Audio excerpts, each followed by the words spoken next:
শীত চলে যাওয়ার আগে এই রেসিপিটা একবার হলেও বানিয়ে নিন।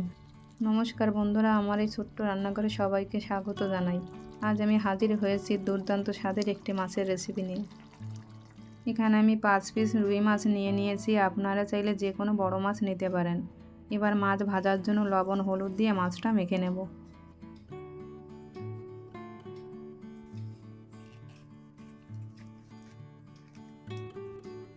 মাছ ভালো করে মেখে নিয়েছি। এবার মাছ ভাজার জন্য প্যানে সরিষার তেল দিয়ে দেব। তেল ভালো করে গরম করে নিয়েছি। এবার একটা একটা করে মাছগুলো দিয়ে দেব।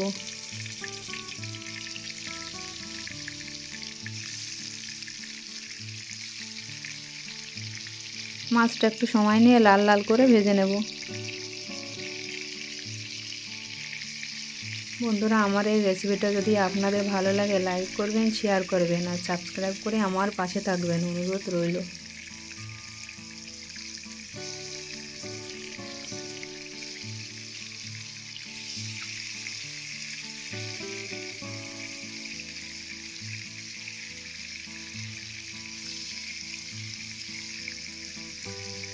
মাছটা ভাজা হতে থাকুক, এদিকে আমি আদা, কাঁচা লঙ্কা আর ধনেপাতা মিক্সারে বেটে নেব।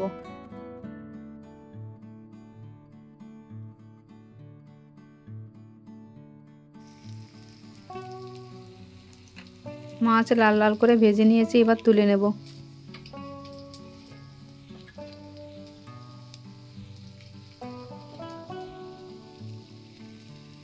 এবার এই মাছ ভাজা তেলের মধ্যে কয়েক পিস আলুও ভেজে নেব।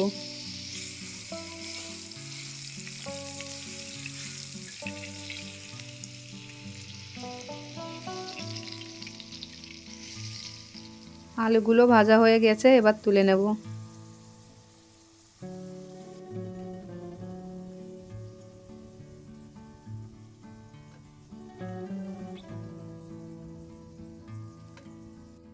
এবার এই তেলের মধ্যে শুকনো লঙ্কা, তেজপাতা আর কালো জিরে ফোড়ন দেব।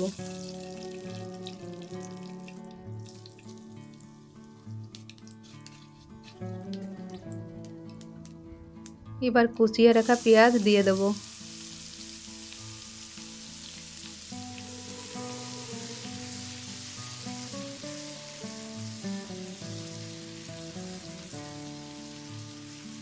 পেঁয়াজটা একটু ভেজে নিয়েছি, এবার আদা আর কাঁচা লঙ্কা বাটা দিয়ে দেব।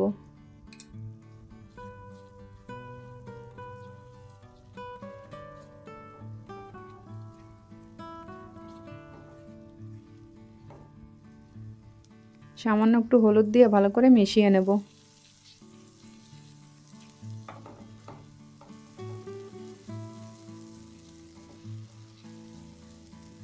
এবার জিরের গুঁড়ো, ধনের গুঁড়ো আর স্বাদ মতো লবণ দিয়ে দেব।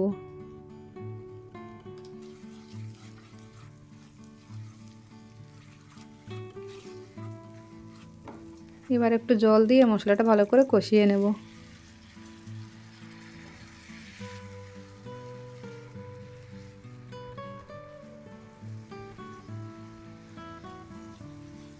মশলাটা আমি ভালো করে কষিয়ে নিয়েছি, এবার ভেজে রাখা আলুগুলো দিয়ে দেব।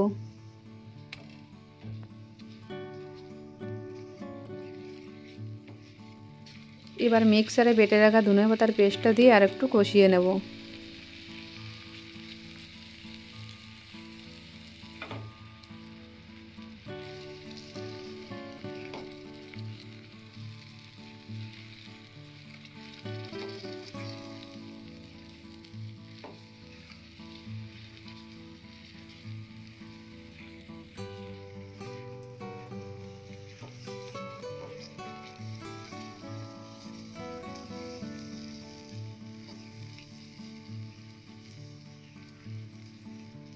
মশলা আর আলুটা ভালো করে কষিয়ে নিয়েছি, এবার পরিমাণ মতো গরম জল দিয়ে দেব।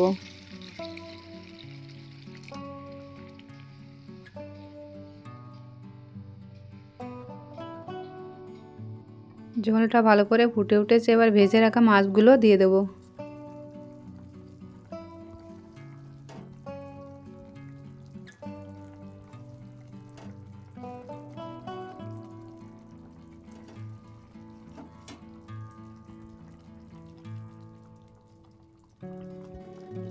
এবার ঝোলটা একটু ফুটিয়ে নেব। বন্ধুরা, মাছের এই নতুন রেসিপিটা বাড়িতে একবার হলেও বানিয়ে দেখুন।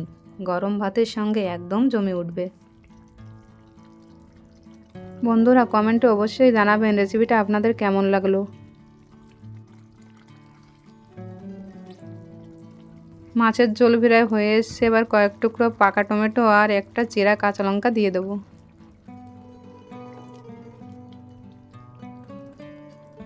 এবার টমেটোগুলো ঝোলের সঙ্গে মিশিয়ে নেব।